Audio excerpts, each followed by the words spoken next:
If you're prepared to commit today, I can offer you... Hi, Snow White. Excuse me, the line cut out. So I can propose a special offer that includes the return flight, airport transfers and 6 nights in a 4-star hotel. Traffic jams. It's my pleasure, madam. We'll send your tickets within 48 hours. Enjoy your trip with Ocean Voyages. Goodbye. Yes, that's okay. Yes, it's for how many people? Very well. Yes, we should be able to find that. What date would you like to leave? Would you excuse me, please? I didn't hear that. Could you please repeat it? Very good. So I have a flight for the 6th for 3 people. Simon, are you coming to Nellie's tonight? Judy and Brad are coming. Let's talk at the break. Good idea. You want a coffee? It's 9:30. The break's in an hour. Come on, whatever. You're manager. You do what you like. No. I'm like the rest of the team. I respect working hours. I arrive before 9 o'clock and I take a break at 10:30. Hang on, Simon. If you've something to say, have the courage to say it straight out, OK? I may be late, but there's a strike, and it's a bonus I came at all. It took me 1.5 hours when I could have stayed home. You know that, but you disregard it. Right, OK. I spent 1.5 hours in traffic for this firm, and now it's time for my break. Ciao.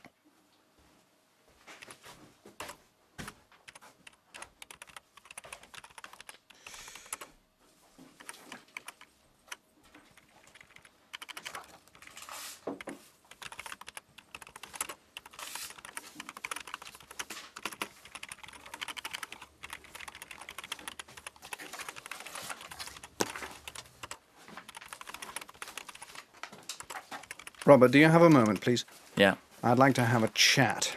Meet me in Danielle's office. No problem. I'll close this. Right, Robert. I wanted to apologise for this morning. I was super annoyed. It took me 1.5 hours instead of half an hour. And at the moment with Jenny, it's not great. You know her. It's not always easy. Well, I summoned you here today. This is a summons? I summoned you here today to evaluate your attitude. Evaluate? OK, I was upset this morning, but I've apologised. I had my reasons. Other than that, I'm not to blame. This interview will take place as follows. I give you my version of the facts, you don't interrupt me, then I'll invite you to react. Is that clear? Go ahead. Our working hours are from 9 to 12:30 and from 1:30 to 6 o'clock. As an employee, you're obliged to respect them. Over the last 10 days, I noticed you were late 6 times. Now, your irregularity poses 3 problems. The first is team management.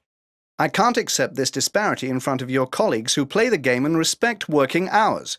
That would be unfair. The second concerns my directors who watch how I manage my team. I'm judged on your attitude. And finally, the last problem is your results. It so happens that Kate and Abby are under the 48-hour limit for quotes, while you're still over that. The trouble, and I'm asking you to think about it, is justifying to the team and management the presence of a colleague who doesn't respect the rules or achieve the same objectives as the others. I have no counter-argument. So how do you want to solve this problem? Hold on, you exaggerate. If I'm late, it's what, 5-10 minutes? That's not my question. I'd like you to reply. How do you want to solve your problem of regularity? What I'm saying is, it's not a problem. We're not going to argue about 5 minutes. But I want you to comply with working hours. So what are we going to do? And in the case of a force majeure, this morning's strikes. Not my fault, you know that. What are you going to do? Do you understand what I'm saying or not? Yes, I understand that you have no solution to your problem. If I leave this office without a solution, Danielle will ask me to find one, or she'll suggest one. What do you propose? Why are you suddenly coming down on me like this? You're not this hard with the others. Kate was also late on Monday. You said nothing. We're talking about you here, so what is your solution? I don't believe it. It's inflated your ego. Becoming a manager, it's gone to your head. I've known you for 10 years. I'm dating your best friend. Ah, that's it. That's your problem, isn't it? Jenny, you want to punish me for that. Why? Robert, I'm trying to find the key to help you progress in this business. Your attitude is jeopardizing you. If I take the time to talk about it, it's to find a solution. Is it just a timetable problem? Not just. We'll deal with the rest later. Ah, go ahead. Now it's started. First things first. What's your scheduling proposal? Well, nothing. If you want to fire me, fire me. I want you to stay on the team, but not at any cost. Doesn't look like it. I want you to respect working hours and produce quotes in under 48 hours. Do you think you can do that? Well, yes, of course. Will you commit to doing it? Yes. Robert, I'd like a real commitment. Yes, I commit. To show me your motivation and catch up lost time, are you prepared to spend 1 or 2 extra hours at the office in the next 2 weeks? Yes.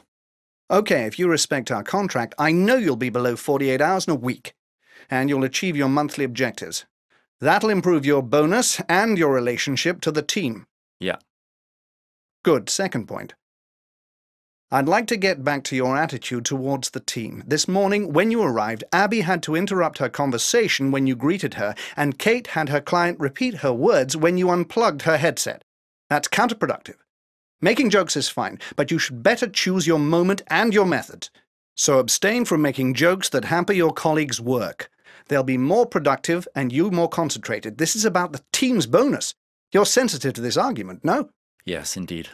Can I count on you? Okay. Right, third point. Even if Abby has never reacted, I want you to stop all inappropriate jokes. The expression Snow White is banned. You're right. It's idiotic. I'll stop. And last point. Your attitude towards me this morning was unacceptable. Do you realize that? Yes, I know. I apologize. I don't expect an apology. However, if it happens again, you'll be suspended immediately.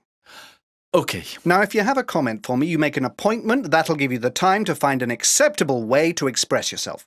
Fine. Noted. Regarding your question earlier, yes, I'm coming to Nellie's tonight. Oh, very cool. You know, Robert, we've known each other for 10 years and we get on. There's no reason for that to change. But I've been a manager for a month now and I've really changed jobs. You need to understand that, and you need to help me, especially because we've known each other for 10 years. Yeah, I get it. Excuse me, Simon. Not just for this morning.